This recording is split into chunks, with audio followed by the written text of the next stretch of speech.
बच्चों, कैसे हैं आप लोग? बढ़िया। आगे चलते हैं।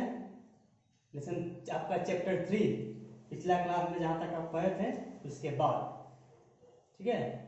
पिछला क्लास में जहाँ तक पढ़े थे आप स्ट्रक्चर ऑफ ओव्यूल, उसके बाद पढ़ना आपको है, हम बतलाए थे क्या पढ़ना हम लोग का है, मेंस्ट्रुअल फेज। क्या पढ़ना है? Menstrual phase. लोग हिंदी में क्या बोलते हैं? आतंव चक्र की अवस्थाएं या मासिक चक्र या ऋतुस्राव चक्र, ठीक है। इसका कई नाम है, मासिक चक्र कहिए या ऋतुस्राव चक्र कहिए या आतंव चक्र कहिए। इंग्लिश में सबसे एक ही नाम है, मेंस्ट्रुअल फेज या मेंस्ट्रुअल साइकिल चक्र है। और ध्यान दीजिएगा, बोर्ड पे आपको फिगर दिख रहा है, एक पूरा मंथ का चक्र है। मेंस्ट्रुअल फेज चलता है आपका 28 डेज का, पूरा का फिगर आपके बोर्ड पे लिखा हुआ है। बोर्ड पर समझिएगा, मेंस्ट्रुअल फेज को मूल रूप से कितने अवस्थाओं में 4 फेज में बांटा गया है। पहला है menstrual phase, post menstrual phase, proliferative phase, और प्रोलिफरेटिव फेज में ही आपको आता है ओव्यूलेटरी फेज, ठीक है। प्रोलिफरेटिव फेज में ही आपका आता है ओव्यूलेटरी फेज, और इसके बाद आपका है सेक्रेटरी फेज, ठीक है। ध्यान देगा, menstrual phase, post menstrual phase, proliferative phase, और प्रोलिफरेटिव फेज में आपका आता है ओव्यूलेटरी फेज, जिसमें ओव्यूलेशन होता है, और लास्ट आपका आता है सेक्रेटरी फेज। ध्यान दीजिएगा, शुरुआत करते हैं हम लोग हैं मेंस्ट्रुअल फेज। मेंस्ट्रुअल फेज मूल से चलता है 5 डेज 5 दिनों तक। एंड मेंस्ट्रुअल फेज में क्या होता है कि फीमेल में ब्लीडिंग का बहुत ज़्यादा मात्रा में स्राव होता है, ठीक है। एंड मेंस्ट्रुअल फेज में क्या होता है कि 1 से लेकर 5 डेज तक ब्लीडिंग का, रक्त का बहुत ज़्यादा मात्रा में क्या होता है, स्राव होते हैं। और वो स्राव 25वें दिन बाद धीरे धीरे क्या होते हैं, घटते जाते हैं। और जो पोस्ट मेंस्ट्रुअल फेज है वो जो है ओव्यूलेटरी फेज और मेंस्ट्रुअल फेज की बीच की अवस्था को बोलते हैं पोस्ट मेंस्ट्रुअल फेज। क्योंकि पोस्ट मेंस्ट्रुअल फेज में क्या होते हैं कि यहाँ से धीरे धीरे ब्लीडिंग का स्राव कम हो जाता है, होते जाता है, और बनी एक तरह से कहा जाए तो धीरे धीरे अंततः आकर क्या बंद हो जाते हैं। और इसके बाद आपका है प्रोलिफरेटिव फेज। प्रोलिफरेटिव फेज में ही आपका आता है ओव्यूलेटरी फेज। ओव्यूलेटरी फेज में ही आपका ओव्यूलेशन होता है। ध्यान देगा, यानी 14वें दिन यानी 14वें और 15वें के बीच में, यानी पीरियड्स के 14वें और 15वें दिन, यानी ये 2 दिन के बीच में क्या होते हैं, ओव्यूलेशन होते हैं। ओव्यूलेशन का मतलब होता है एग का फॉर्मेशन, ओवम का फॉर्मेशन, यानी अंडाणु का निर्माण, ठीक है। यानी 14वां और 15वां दिन के बीच में क्या होते हैं, ओव्यूलेशन होते हैं, अंडोत्सर्ग होते हैं, यानी अंडाणु का निर्माण होते हैं। और ये अंडाणु जो है आपको मूल रूप से 48 घंटे, कितने 48 घंटे तक एक्टिव रहते हैं। कितने 48 घंटे तक एक्टिव रहते हैं, लेकिन इनका जीवन काल 72 घंटे तक की होती है। लेकिन पूर्ण रूप से एक्टिव होते हैं 48 घंटे तक ही, लेकिन इनका जीवन काल ओव्यूलेशन में जो अनियमित अंडाणु का जीवन काल ऐसे होता है 72 घंटे तक, लेकिन एक्टिव रहते हैं 48 घंटे तक। इसके बाद जो है आपका है प्रोलिफरेटिव फेज, जो है अंडाणु बनने की बाद की जो अवस्था होती है, धीरे क्या होते हैं, अगर फर्टिलाइजेशन होता है तो क्या होते हैं, ये आपका जो प्रोलिफरेटिव फेज की जो बाद की अवस्था होता है रुक जाते हैं। अगर निषेचन नहीं होता है तो फिर सेक्रेटरी फेज में क्या होते हैं, फिर पुनः क्या होते हैं, जो चक्र है वो चक्र क्या होता है, यहाँ पर ध्यान देगा, एक वर्ष लिखा हुआ है 24 और 25 के बीच में, 24 और 25 डेज के बीच में, यानी पीरियड्स के 24 और 25 के बीच में corpus luteum beings to degenerated. ध्यान देगा, बतलाए थे हम अंडाणु का निर्माण होता है फॉलिकल सेल से। किसे? फॉलिकल सेल से। जब फॉलिकल सेल्स का विघटन होता है तो फॉलिकल सेल टूटते हैं, यहाँ पे फॉलिकल सेल टूटते हैं, तब क्या होते हैं कि कॉर्पस ल्यूटियम का निर्माण करते हैं, और वो कॉर्पस ल्यूटियम क्या होते हैं, बीइंग्स टू डीजेनरेटेड। यहाँ से 24 से 25 के बीच में फिर से टूटना आरंभ कर देते हैं, और फिर पुनः 1 डे जिस दिन शुरू होता है पीरियड, फिर क्या साइकिल बिगिंस है, फिर से जो साइकिल है शुरू हो जाता है। और ये जो क्रिया है पर मंथ फीमेल में चलते रहते हैं, ये क्रिया पर मंथ फीमेल में चलते रहते हैं। और एक कॉर्पस लुटियम जो फॉलिकल सेल के विघटन से बने होते हैं। और बात है कि ब्लीडिंग आते क्यों हैं, ब्लीडिंग होते क्यों हैं, हम बतलाए थे पिछले क्लास में आप लोग को हम कि जब ओवल्यूशन होता है और 14वें से 15वें दिन के बीच में ओवल्यूशन होता है, अंडाणु का निर्माण हो जाता है, तो क्या ये जो है 72 घंटे तक जीवित रहता है और वो स्पर्म की प्रतीक्षा में रहता है। लेकिन जैसे उसको स्पर्म नहीं मिलता है तो फॉलोपियन ट्यूब, ठीक है, फॉलोपियन ट्यूब होते हुए कहाँ पहुंचता है, आपके यूटेरस में। और यूटेरस में एक अंदर में एक पतली लेयर थी जिसको बोलते हैं अंतःगर्भाशय स्तर, उसको इंग्लिश में बोलते हैं हम लोग एंडोमेट्रियम लेयर। क्या बोलते हैं, एंडोमेट्रियम लेयर। उस ये जो आपके एग होते हैं वो एंडोमेट्रियम लेयर जो होते हैं वो पतले पतले ब्लड वेसल्स होते हैं। क्या होते हैं, एंडोमेट्रियम लेयर पतले पतले ब्लड वेसल्स होते हैं और ये ओवम जा करके उन पतले पतले ब्लड वेसल्स को तोड़ देते हैं, नष्ट कर देते हैं। और जब ब्लड वेसल टूटते हैं तो वही ब्लड के रूप में वहीं से ब्लड का स्राव होता है जो हम मासिक के रूप में हर मंथ आता है। और एक क्रिया जो है पीरियड्स के रूप में चलते रहता है एंड मेंस्ट्रुअल साइकिल चलते रहता है। और एक क्रिया जो है हर मंथ फीमेल में होते रहता है, ठीक है ना। एक क्रिया क्या है, हर मंथ फीमेल में होते रहता है। तो आप समझ गए, ठीक है, मेंस्ट्रुअल फेज क्या है, पोस्ट मेंस्ट्रुअल फेज क्या है। ये आपका पोस्ट मेंस्ट्रुअल फेज जो है मेंस्ट्रुअल और ओवुलेटरी फेज के बीच की अवस्था है, ठीक है। और प्रोलिफरेटरी फेज जो है वो आपको ओवुलेशन की बाद की अवस्था है। और सेक्रेटरी में क्या, सेक्रेटरी फेज में क्या होता है, ये यहाँ से फिर से पुनः कॉर्पस लिटियम जो है टूटना आरंभ करता है, नष्ट आरंभ करता है, तो जाकर के फिर पुनः जो डेज उसका है वो जैसे फिर आपकी ब्लीडिंग शुरू होता है, मेंस्ट्रुअल फेज शुरू जाते हैं। ये आप कहते हैं मेंस्ट्रुअल फेज, ठीक है। आपको पूरा डे बाय डे बताया जाएगा कहाँ पे क्या होता है। फिगर क्लियर हो गया होगा। अगर फिगर क्लियर हो गया होगा तो आप हेडिंग बनाइएगा, ठीक है। अब पूरा फिगर क्लियर हो गया, ठीक है, फिगर हो गया ना। अब फिगर के बाद आप हेडिंग बनाइए, मेंस्ट्रुअल साइकिल की प्रमुख घटनाएं। मेंस्ट्रुअल साइकिल या हिंदू में बोलते हैं ऋतुस्राव चक्र,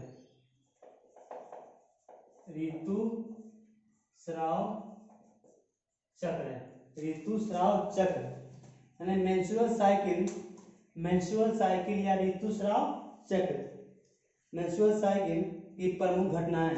हेडिंग हटा देंगे, मेंस्ट्रुअल साइकिल की प्रमुख घटनाएं, मेंस्ट्रुअल साइकिल की प्रमुख घटनाएं लिख के दीजिए। मेंस्ट्रुअल साइकिल में होने वाली घटनाएं इस प्रकार है। मेंस्ट्रुअल साइकिल में होने वाली घटनाएं इस प्रकार है। मेंस्ट्रुअल साइकिल में होने वाली घटनाएं इस प्रकार है। एकदम डे बाय डे बताएंगे, ठीक है ना, डे बाय डे कब क्या होता है, ठीक है। मेंस्ट्रुअल साइकिल में होने वाली घटना इस प्रकार है। फर्स्ट पॉइंट में लिखिएगा, फर्स्ट पॉइंट में 1 से 4 या 5 दिन तक 1 से 4 या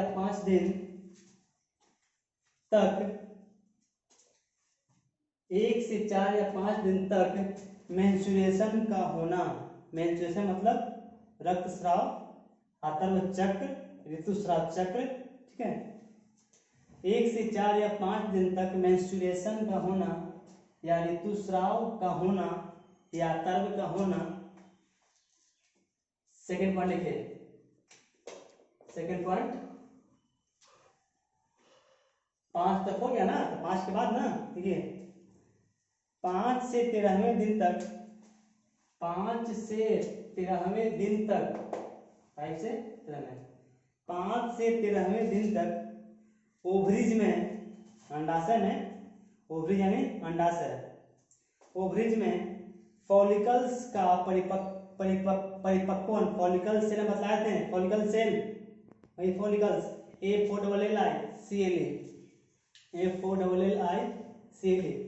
फॉलिकल्स का परिपक्वन मैच्योरिटी या मैच्योरेशन, परिपक्वन तथा यूटेरस में गर्भाशय, यूटेरस में एंडोमेट्रियम का निर्माण, यूटेरस में एंडोमेट्रियम का निर्माण।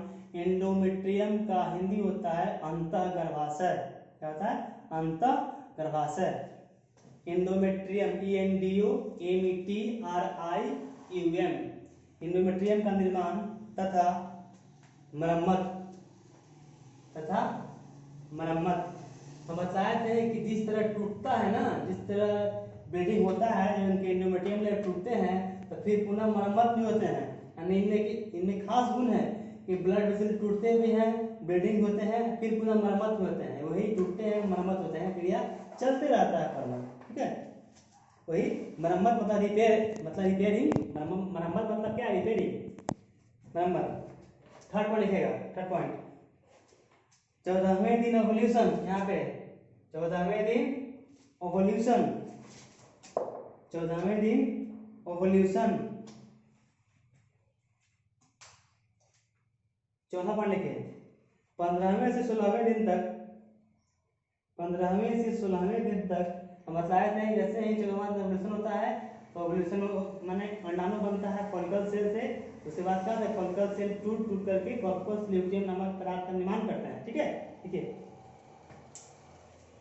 15वें से 16वें दिन तक कॉर्पस ल्यूटियम, यहाँ पर है corpus luteum, CORPUSLUTUM, corpus luteum का निर्माण तथा फ्लोपियन ट्यूब अंडवाहिनी तथा फ्लोपियन ट्यूब यानी अंडवाहिनी, फ्लोपियन ट्यूब में ओवम का निषेचन, में ओवम का निषेचन, अंडाणु का निषेचन, ओवम का फर्टिलाइजेशन, ओवम का फर्टिलाइजेशन। 50 पॉइंट लिखिए 20वें से 25वें दिन तक, यानी 20वें से 25वें दिन तक, 20वें से 25वें दिन तक निषेचित अंडाणु यानी फर्टिलाइज्ड एग, फर्टिलाइज्ड एग, निषेचित अंडाणु यानी फर्टिलाइज्ड एग का यूटेरस में इम्प्लांट होना, यूटेरस में इम्प्लांट होना यानी रोपित होना, जाकर वहां पर स्थापित होना, यूटेरस में स्थापित होना या इम्प्लांट होना, स्थापित होना। अगला पॉइंट छठा, फर्टिलाइजेशन न होने की स्थिति में, अच्छा फर्टिलाइजेशन यहाँ पे न हो तो, फर्टिलाइजेशन न होता है तो वही ना फिर जाके एंडोमेट्रियम तोड़ता है, फिर ब्लीडिंग शुरू होता है। ठीक है, जब तक कोई फीमेल प्रेग्नेंट नहीं होती है तब तक मेंस्ट्रुअल साइकिल चलते रहता है। जैसे ही कोई फीमेल प्रेग्नेंट होती है तो मेंस्ट्रुअल साइकिल बंद हो जाते हैं, जब तक कि वो प्रेगनेंसी अवस्था में नहीं होते हैं। देखिए रबन, फर्टिलाइजेशन न होने की स्थिति में 26वें से 28वें दिन, 26 से 28 डेज, 26वें से 28वें दिन कॉर्पस ल्यूटियम का नष्ट, वही यहाँ पर ही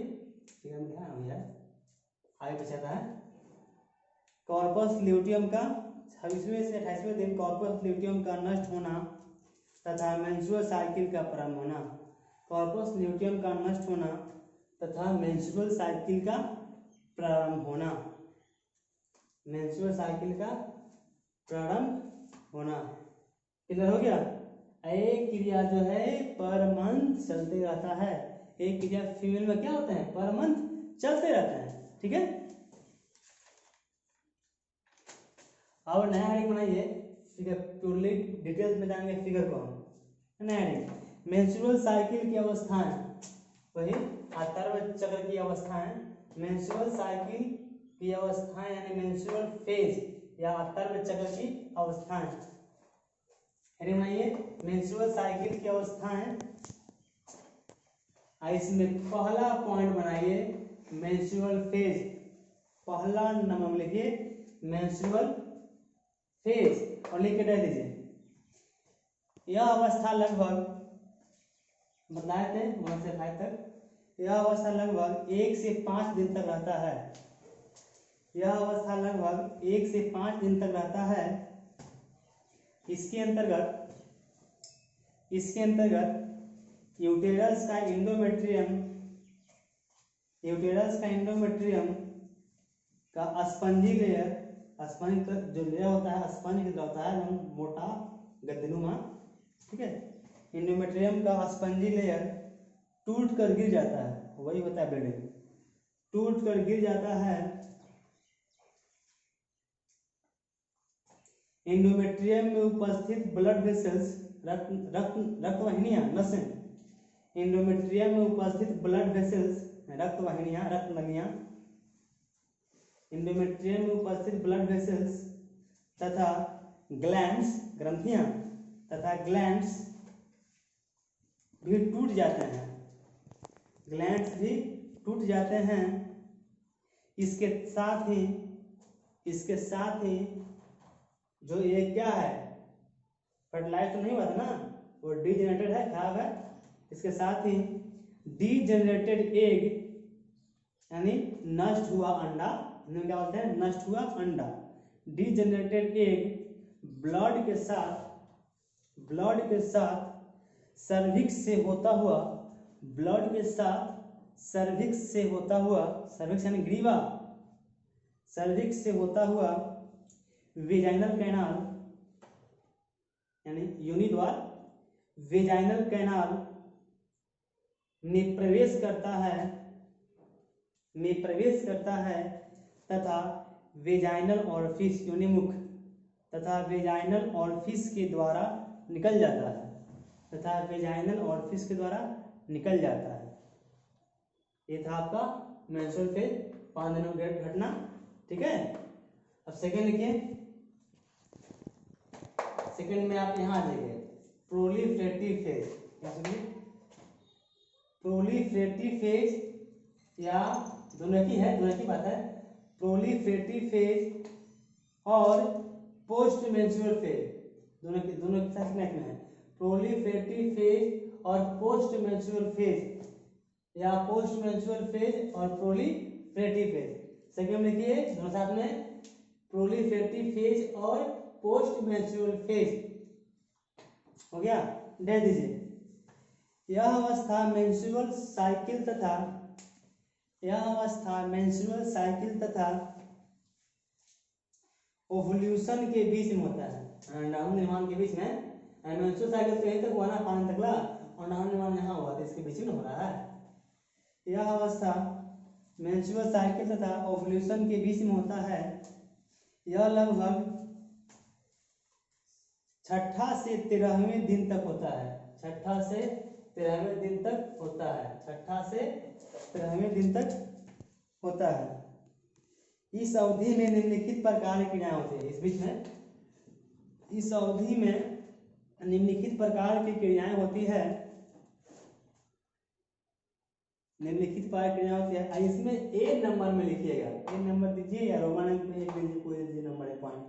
ए नंबर में लिखिएगा कि ओवरी के अंदर, और इसी बीच में ओवरी अंडाशय के अंदर ग्राफियन फॉलिकल्स, वही फॉलिकल्स है, Graafian follicles, GRAFFIAN, Graafian follicles, AFOLLICLE, Graafian follicles में वृद्धि तथा परिपक्वन होता है, बड़ा होता है, वृद्धि तथा परिपक्वन होता है, यानी ग्रोथ एंड मैचुरेशन होता है। बी पॉइंट लिखिएगा। यूटेरस के अंदर इंडोमेट्रियम लेयर में, यूटेरस के अंदर, गर्भाशय के अंदर, यूटेरस के अंदर इंडोमेट्रियम लेयर में नए ब्लड वेसल्स तथा टिश्यू का निर्माण और रिपेयर होता है।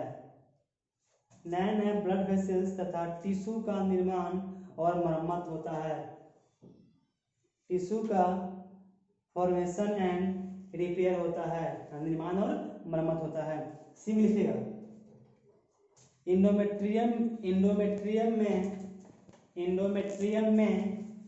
ग्लैंड्स, ग्रंथियां, ग्लैंड्स के आकार में वृद्धि होती है, ग्रोथ होता है, ग्लैंड्स के आकार में वृद्धि यानी ग्रोथ होता है। इन क्रियाओं का नियंत्रण ओवरी के ग्राफियन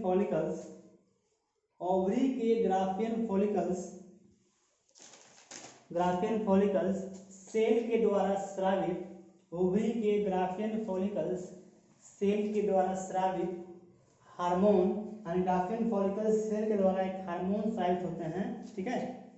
सेल के द्वारा स्रावित हार्मोन एस्ट्रोजन, एस्ट्रोजन ESTROGEN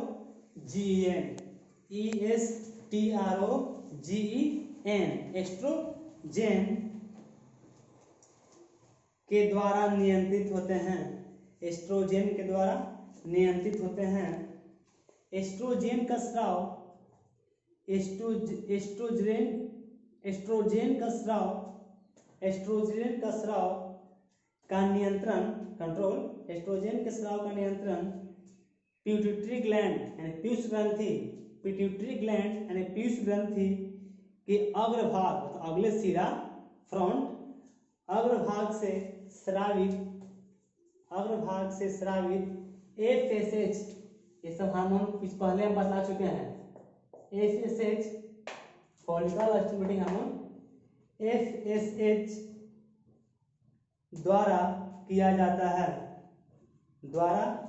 जाता है। इस फेज में, इस अवस्था में, इस फेज में एस्ट्रोजन का स्राव अत्यधिक होता है। इसमें क्या होता है, एस्ट्रोजन का स्राव ज्यादा होता है। इस फेज में एस्ट्रोजन का स्राव अत्यधिक होता है। इस अवधि में यूटेरस निषेचित एग को, इस अवधि में यूटेरस फर्टिलाइज एग को ग्रहण करने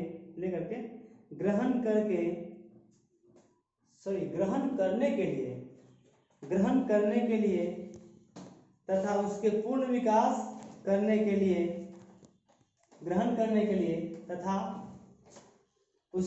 विकास करने के लिए अपने आप को पूरी तरह से तैयार कर लेता है। कौन? यूटेरस। उसका पूर्ण विकास करने के लिए अपने आप को पूरी तरह से तैयार कर लेता है। यह अवस्था लगभग 8 दिनों तक होता है।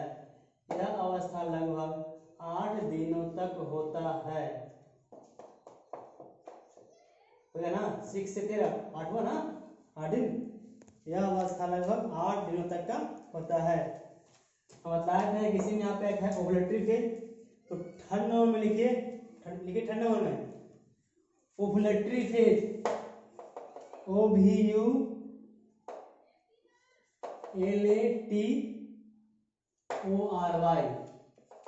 Ovulatory phase, ovulatory phase. Third number में ओवुलेटरी फेज, फर्स्ट में हो गया मेंस्ट्रुअल साइकिल, सेकंड में हो गया प्रोलिफेरेटिव फेज और पोस्ट मेंस्ट्रुअल फेज, थर्ड में लिखिए ओवुलेटरी फेज, डाल दीजिए। यह 14वें दिन से 16वें दिन के बीच होता है। ठीक है, यह 14वें दिन से 16वें दिन के बीच होता है। इस अवधि में 14वें दिन ग्राफिन फॉलिकल्स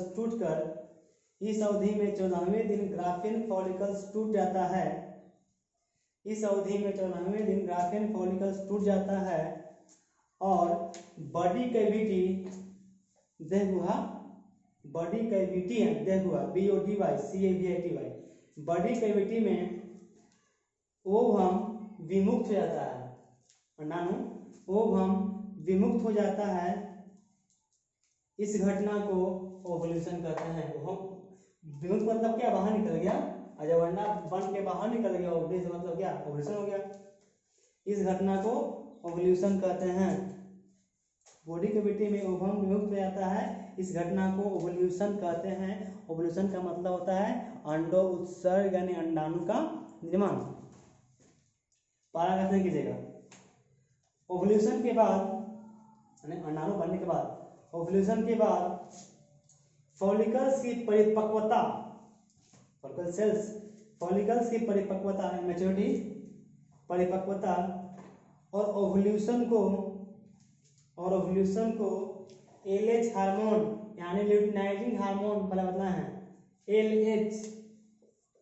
LH हार्मोन द्वारा नियंत्रित किया जाता है। LH हार्मोन द्वारा नियंत्रित किया जाता है। चौथा पॉइंट लिखिएगा, ओवुलेटरी ओवुलेटरी फेज के बाद चौथा पॉइंट लिखिएगा आप लोग पोस्ट ओवुलेटरी फेज। ओवुलेटरी के बाद क्या होता post ovulatory phase, OVULATORY phase, PHASC डाल दीजिए।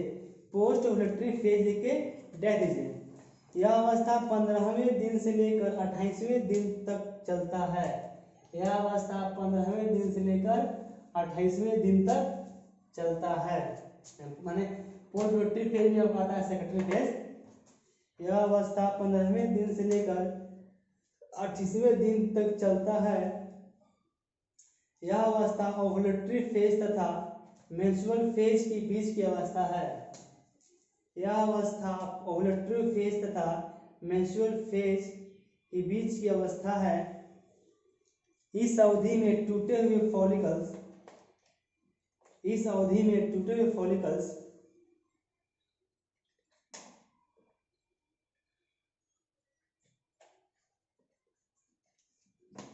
इस अवधि में टूटे हुए फॉलिकल्स की कोशिकाओं में वृद्धि टूटे हुए फॉलिकल्स की कोशिकाओं में वृद्धि करते हैं। फॉलिकल्स की कोशिकाएं वृद्धि करते हैं तथा पीले रंग के कॉर्पस ल्यूटियम है ना, तथा पीले रंग के कॉर्पस ल्यूटियम बोर्ड लिखा हुआ है CORPUSLUTEUM, पीले रंग की कॉर्पस ल्यूटियम का निर्माण करते हैं तथा इनमें वृद्धि 7वें दिन तक चलते रहता है। यहाँ से इनमें वृद्धि 7वें दिन तक चलते रहता है। यह कॉर्पस ल्यूटियम प्रोजेस्टेरॉन हार्मोन का स्राव करता है। हार्मोन प्रोजेस्टेरॉन, यह कॉर्पस ल्यूटियम प्रोजेस्टेरॉन हार्मोन का स्राव करता है।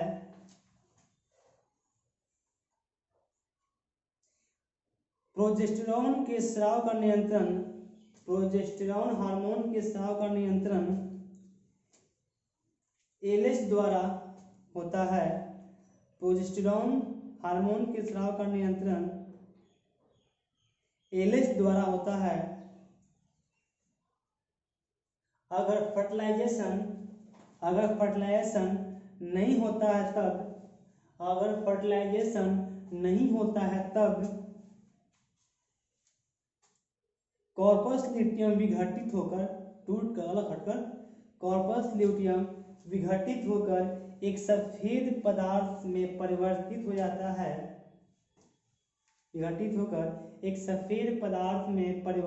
जाता है। जो कॉर्पस एल्बिकेंस कहलाता है। CORPUS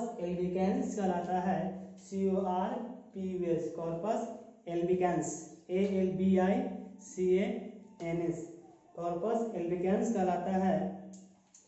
पैराग्राफ चेक कीजिएगा और लंबा है। कॉर्पस एल्बिकेंस ब्लड में प्रोजेस्टेरॉन की मात्रा को कम करता है। कॉर्पस एल्बिकेंस ब्लड में प्रोजेस्टेरॉन की मात्रा को कम करता है।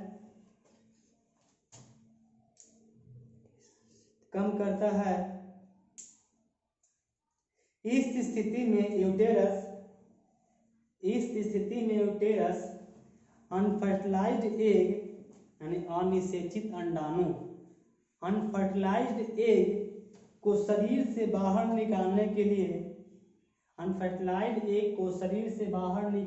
लिए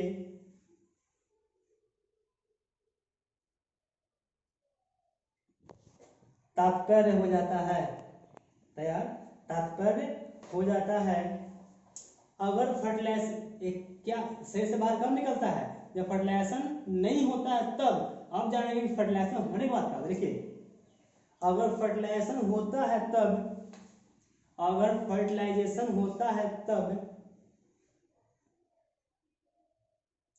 कॉर्पस ल्यूटियम प्रोजेस्टेरॉन हार्मोन का स्राव करता है। जो प्रेगनेंसी को मेंटेन रखता है, यानी पूरे गर्भावधि को मेंटेन रखता है, ठीक से,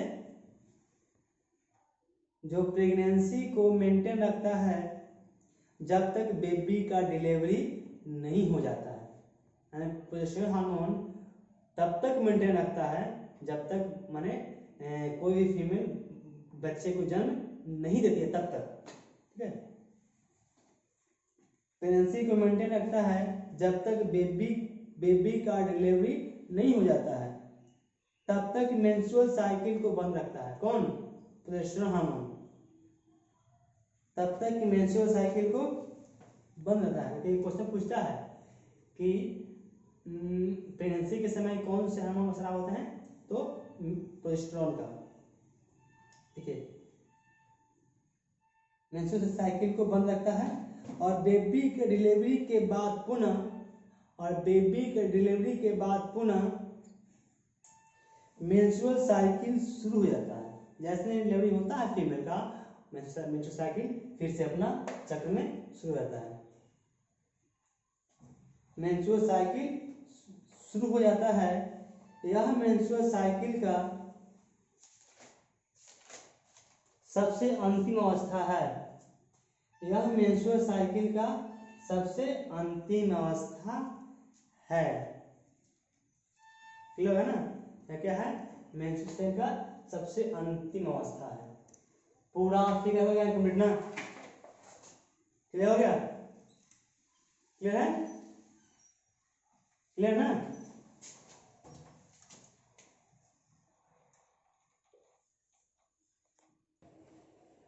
पूरा क्लियर हो गया ना? डे बाय डे कहाँ पे क्या होता है, कब होता है, यानी मेंस्ट्रुअल साइकिल, मेंस्ट्रुअल फेज पूरा क्लियर हो गया, क्लियर हो जाएगा। आप बार बार वीडियो को सुनिए, लिखिए, बार बार लिखिए कि डे बाय डे क्लियर कब क्या होता है, ठीक है। अब हम अगला वीडियो में देंगे आपको हम कि प्रेगनेंसी के लिए आवश्यक परिस्थितियाँ, प्रेगनेंसी के लिए कौन कौन सी परिस्थितियाँ आवश्यक होनी चाहिए, वो अगला वीडियो आपको देंगे, ठीक है, ठीक है ना। तो इस तत्काल ये वीडियो तक शुक्रिया, थैंक यू, धन्यवाद।